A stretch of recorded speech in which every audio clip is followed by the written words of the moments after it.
And you're back here on News Central. We're starting off Regional Hub and we're taking you outside of the capital, Accra. And let's start with the IGP's Special Operations Team, which has embarked on a combat walk to show off force in Bole and surrounding communities to reinforce peace and stability. The operation, which forms part of ongoing security measures in the conflict-prone area, aims to enhance security visibility, assure public confidence and deter potential disturbances. Prior to the exercise, 85 personnel were assembled at the base and received briefing from the officer in charge, ASP Bawa Abdul Jalil. Over the period, the curfew hours have been reviewed.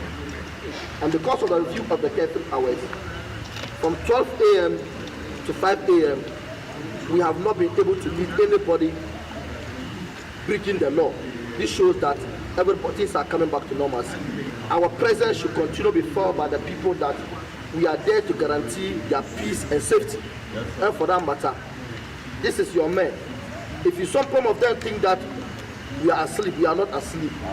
We are showing force through this combat work this morning. That will indicate to them that nobody can mess up with this jurisdiction. I hope you are clear. Yes, the team, fully equipped with body armor and double magazine weapons, deployed in 8 service vehicles and 10 motorbikes for the exercise. The combat walk began with a tactical march through the main street of Bole, led by vehicles and motorbikes, as officers chanted combat songs to project readiness and morale.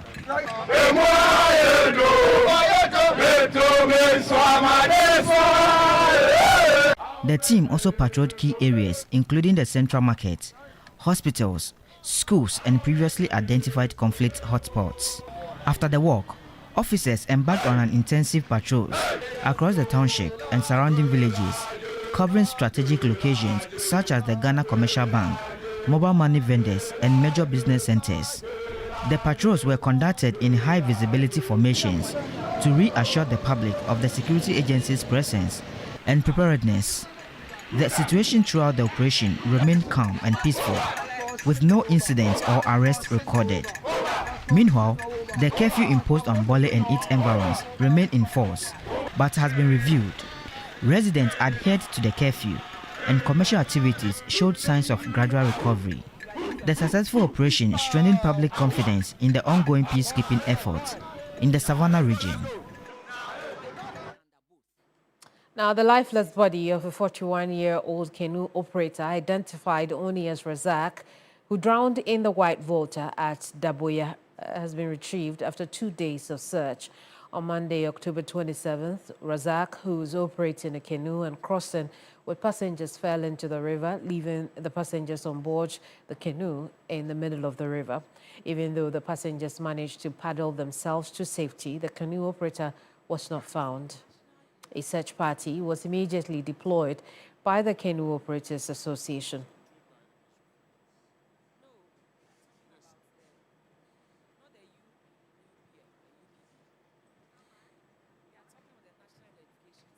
Christopher Mwako has been following the story closely. We'll join him now and get a bit more from it. Christopher, talk to us really about this rather sad story. Razak has now been found, his body retrieved from the river. What else is happening? I confirm to you that the family is preparing the body for burial. Now, the entire Daboya township has been thrown into a state of shock and in a sad mood following Razak's death, because since yesterday, the search party yesterday went to the river to search for Razak's body, which the first day they could not retrieve the body, but fortunately for them today, they were able to retrieve the body, and so preparations are underway for his burial in Daboya. I see. Do we know whether this incident has changed how people use canoe across the river? Yes, so Kemini, this is not the first time we have lost some lives on the White Volta River in Daboya. From 2014 till date, several lives have been lost. About This should be about the 13th life that has been lost on that river. And though unfortunate, but it does appear that people are not learning from this unfortunate incident. Just last week, we reported from that area how people were traveling on the Whitewater River without life jackets. Even as people still do so without life jackets. The issue is that, first of all, last year about 200 life jackets were supplied to the Canoe Drivers Association in the Daboya community. But as we speak, the number of life jackets are not up to 10. And so when you come and you demand for one, they look at you and your status and they give you what it costs. The DC has indicated that they are putting in efforts to get more life jackets for them and also ensure compliance, such that the people will be compelled to use these life jackets. Let's first of all take a listen to what the DC has been telling us about the use of the life jackets. A limited number. That is why we still see people crossing without life jackets. So it's a worrisome situation, and then we are doing everything possible to procure them in time. So maybe, hopefully, within this week or next week, the life jackets will be there. Christopher, we'll leave it here. Thank you so much for the reporting. Christopher Mwako is our Northern Region correspondent, taking us onto a very second break. When we come back, we'll bring you a few more stories. Don't go away.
Welcome back to the bulletin. Let's get straight into it. And President John Mahama has assured the family of former First Lady Nana Akufo-Addo Rawlings that she will be given a full state burial. Speaking after visiting the house of the former First Lady, John Mahama says the Nana Akufo-Addo Rawlings' contribution to women empowerment remains unmatched. I want to express my condolences on behalf of Lordina and I on the passing of our mother. It actually came as a shock. Zaneto was the first to call me, and Nana was with them. And they broke the news to me to ask them to come to the office. And they came and explained everything that happened. It was sudden. The last time I saw her was at the Asante Hima's funeral, and she was a lively self. I mean, there was nothing that could warn us that in a few weeks to come, she herself will become God's own. But like Nana said, all of us will be called one day by God. We don't know when. And so we extend our condolences. Nana Akufo-Addo set a record in this country as the longest serving First Lady, 19 solid years. And with the constitution we have, nobody can ever break that record. The maximum anybody will do is 8 years. And during the 19 years, she took women's empowerment as her focus. And we know the work the 31st December Women's Movement did all over the country. Even up to today, when you go around the country and on the campaign trail, you see evidence of her work. Either oil palm extraction projects, Gari production projects, and they're still operational. And women are using those income generation facilities to improve themselves and their children. And so there's a lot that can be said, and I'm sure that when the tributes come to be written, we will have a wholesome story about her role as First Lady in Ghana. That's the President, John Dramani Mahama, the resident of the Rawlingses, and a state funeral, rightfully deserved, if you ask me, and we look forward to that as well. Absolutely. Well, it's time for us to go. I am Mawuena Egbeta. And I am Kemini Amanor. We'll see you same time tomorrow. Bye-bye.